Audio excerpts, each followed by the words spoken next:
तरफ इंडिया अकेला और एक तरफ 11 कंट्रीज़, और आप इन 11 कंट्रीज़ को इंडिया के साथ क्या कंपैरिज़न करते हो? चलते हैं वीडियो की तरफ, ठीक है?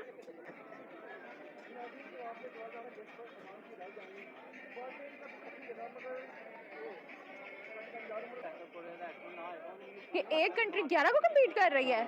सिर्फ इंडिया 11 के साथ है। पॉपुलेशन 1.39 बिलियन है और पॉपुलेशन जो है साउथ एशियन कंट्री की वो 680 मिलियन है सिर्फ, और बाकी सब सिर्फ सिर्फ एक मुल्क जो है 11 कंट्रीज़ को कम्पीट कर 39 बिलियन है उसकी पॉपुलेशन है, और दूसरी साइड पे उसके हाफ में भी नहीं आता, 680 मिलियन है और वो बिलियन में जाती है उसकी पॉपुलेशन। तो आपको क्या लगता है कि जैसे कि इंडिया ने इतना ज़्यादा अपने आप को स्टेबल किया है, 11 मुल्कों को वो कम्पीट कर रहा है, अकेला टक्कर दे रहा है, क्या लगता है इंडिया की तरक्की की वजह?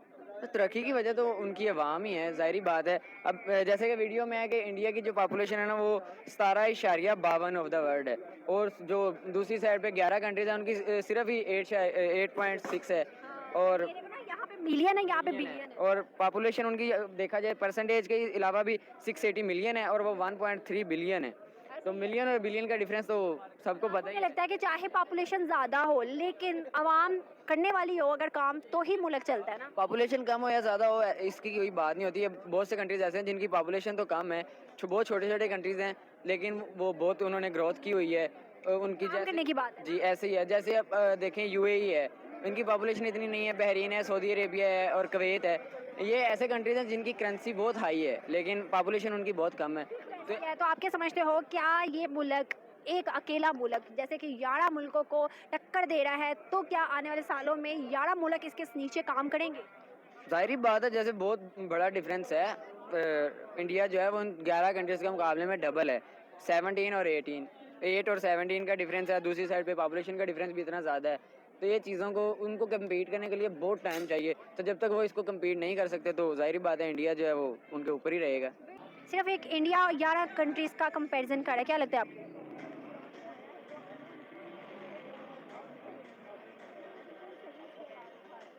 काफ़ी तरक्की याफ्ता मुल्क हैं ये है कि उन्होंने अपने डैम बनाए हैं अपनी पॉपुलेशन के हिसाब से। उन्होंने पाकिस्तान में हर दरिया पे उन्होंने डैम बना दिया अपना, जबकि पाकिस्तान को भी चाहिए था कि वो ऐसे का काम करता है, ऐसे इकदाम करता है जिससे हमारे मुल्क को फ़ायदा पहुँचता। ये तो मतलब बहुत ज़्यादा इनका जो है ये मतलब काफ़ी ज़्यादा इन्होंने जो है कम्पीट किया है 11 जो कंट्री से इंडिया ने। शॉकिंग है, हैरान कुन है। तो आपको क्या लगता है कि जैसे कि 11 कंट्रीज़ को इसने कम्पीट किया है इंडिया ने, सिर्फ एक मुल्क ने, वो सिर्फ एक मुल्क है या एक पावर है? आई थिंक पावर है। पावर है। तो आपको क्या लगता है कि इंडिया जो कि अभी कम्पीट कर रहा है हर मुल्क को, आने वाले सालों में क्या वो किंग ऑफ फिशर नज़र आता है आपको?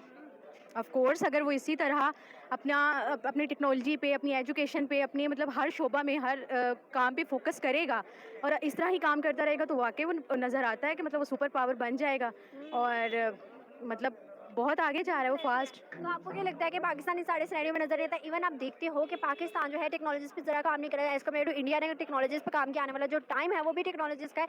आपको क्या लगता है पाकिस्तान क्यों नहीं कर रहा, और अगर नहीं कर रहा तो क्या कल को वो किसी मुल्क को कम्पीट करेगा या उसके मुकाबले में टक्कर देने के लिए आ सकते हैं आगे? पाकिस्तान, अब मैं खुद पाकिस्तान में खड़ी हुई हूँ, लेकिन अब आजकल जो पाकिस्तान के हालात चल रहे हैं और जो कुछ हमारे पाकिस्तान में हो रहा है, जैसा कि आप भी जानती हैं, महंगाई, हर बंदा महंगाई पे बात कर रहा है और रो रहा है। और जिस तरह के ना कोई एजुकेशन नज़र आती है, ना कोई हमारा आईटी, ना कोई टेक्नोलॉजी, ना कोई इकॉनमी, कहाँ पे हम खड़े हुए हैं? हम कहीं पे भी नहीं हैं। तो मुझे तो नहीं लगता अगर यही हालात रहे और इसी तरह महंगाई होती रही और ये सब कुछ चलता रहा तो पाकिस्तान, मुझे तो नहीं लगता कि सुपर पावर होगा या कहीं जो है ये तरक्की करेगा। बिल्कुल ऐसे है। तो आपको क्या लगता है, क्या इसी तरह अगर हालात चलते रहे और इंडिया को सब सपोर्ट करते रहे तो इंडिया की मार्केट जो तो अभी इतनी बड़ी है, आने वाले सालों में और मजीद ग्रो कर सकती है? बिल्कुल कर सकती है। आप खुद देखें, जब आप एक मतलब अब वो लोग मेहनत कर रहे हैं, वो लोग उस पे काम कर रहे हैं, तो आपको उसका कुछ ना कुछ तो रिजल्ट नज़र आएगा। जब हम काम ही नहीं करेंगे, जब हम कुछ करके नहीं दिखाएंगे, और वही बात है कि हम जस्ट सिर्फ लोगों का खून निचोड़ते रहेंगे और लोगों को तंग करते रहेंगे, हम कोई किसी भी शोबा पे काम नहीं करेंगे, तो आप मुझे बताएं कि फिर हम पाकिस्तान को हम कहाँ पे देखते हैं? हम तो पाकिस्तान को फिर वही बात है जिस तरह की आजकल बात चल रही है कि पाकिस्तान का तो बस दिवालिया होने वाला है, तो फिर आप कहाँ देखती हैं कि पाकिस्तान भी एक सुपर एशिया जो है पावर बनेगा, या एक हम उसको कह सकेंगे कि बहुत हम लोग तरक्की याफ्ता हैं या स्ट्रॉन्ग होंगे? वो मुझे तो नज़र नहीं आता, क्योंकि हर बंदा यहाँ पे महंगाई के लिए रो रहा है। मतलब हर बंदा एजुकेशन, अब देखें मतलब आपके ही चैनल के तरफ से एक बात करना चाहूँगी। मैं कल ही न्यूज़ सुन रही थी कि उन्होंने बताया कि इतनी महंगाई हो गई है कि जिसकी वजह से 20,000 के अराउंड अबाउट बच्चे जो हैं वो स्कूल छोड़ गए हैं महंगाई की वजह से। और उन्होंने कहा अगर यही हालात रहेंगे तो 20 लाख बच्चे जो हैं वो स्कूल छोड़ देंगे। तो आप मुझे खुद बताएं, अगर 20 लाख बच्चे एजुकेशन नहीं उनको मिलेगी तो फिर पाकिस्तान में आप कहाँ देखती हैं तरक्की? तो आपको क्या लगता है, आप देखो ना, आपने कहा है कि एजुकेशन, जैसे कि आपने कहा कि 20,000 बच्चे छोड़ गए, इंडिया में 20,000 बच्चे और एडमिशन लेते हैं, क्यों? क्योंकि वहाँ पर जो स्कूल्स हैं, यूनिवर्सिटीज़ हैं, काफ़ी हद तक जो है बहुत कम मिकदार में मतलब फ़ीस लेते हैं, और उसके साथ साथ बहुत सी यूनिवर्सिटीज़ और स्कूल्स हैं जो कि फ्री ऑफ कॉस्ट हैं उन बच्चों के लिए जो अफोर्ड नहीं कर सकते। बिल्कुल ऐसा ही। और हमारे हमारे तो वही बात है कि जब माँ बाप फीस अफोर्ड नहीं कर सकते, अब क्या वजह हुई है स्कूल छोड़ने की कि वो बुक्स नहीं ले सकते, वो उनकी फीसें नहीं दे सकते, तो उन्होंने स्कूल ख़त्म करवा दिया। और एंड पे क्या होता है, वो बच्चों को या तो मांगने के लिए लगा देते हैं या कोई ये मेहनत मजदूरी वाला काम इसी तरह लगा गुरबत देते हैं। स्टार्ट और इस तरह फिर आपको पता है गरीबी भी आती है, और फिर कैसे मुल्क तरक्की करेगा, बच्चे कैसे आगे जाएंगे, और कैसे हमें वो मिलेगा कि आप कहती हैं कि टेक्नोलॉजी, इकॉनमी और आईटी, और मतलब मुझे तो इन चीज़ों पे फिर कुछ नज़र नहीं आता जब आपका कि आपके बच्चे, आपका जवान ही पढ़ा लिखा नहीं होगा। उन्होंने ही मुल्क को आगे जो है वो लेके जाना है, और उन्होंने ही आगे बुनियाद बनानी है। जब पहले ही बुनियाद नहीं आपकी अच्छी बनेगी, सिर्फ ये इन कह लें कि करप्ट हुक्मरानों की वजह से। और कुछ मैं सिर्फ एक और बात करना चाहूँगी आखिरी के जो है मतलब अब सारा जो है वो इल्ज़ाम अब हुक्मरानों को भी नहीं दे सकते। हमारे हुक्मरान भी गलत नहीं होंगे, लेकिन हमारी आवाम भी अच्छी नहीं है। आपको क्या लगता है कि इंडिया के हुक्मरान फिर कैसे हैं जिन्होंने टेक्नोलॉजी पर काम करना शुरू किया? क्या वैसे ही बेफजूल है टेक्नोलॉजी पर काम करना, या कोई फ़ायदेमंद है? नहीं, क्यों, फ़ायदेमंद ही है। जिस तरह आप टेक्नोलॉजी पे काम करेंगे उतना ही ज़्यादा मतलब आपको उसका बेनिफिट मिलेगा। आपकी मईशत मजबूत होगी, आपका मुल्क तरक्की करेगा, आपके जवान आगे बढ़ेंगे।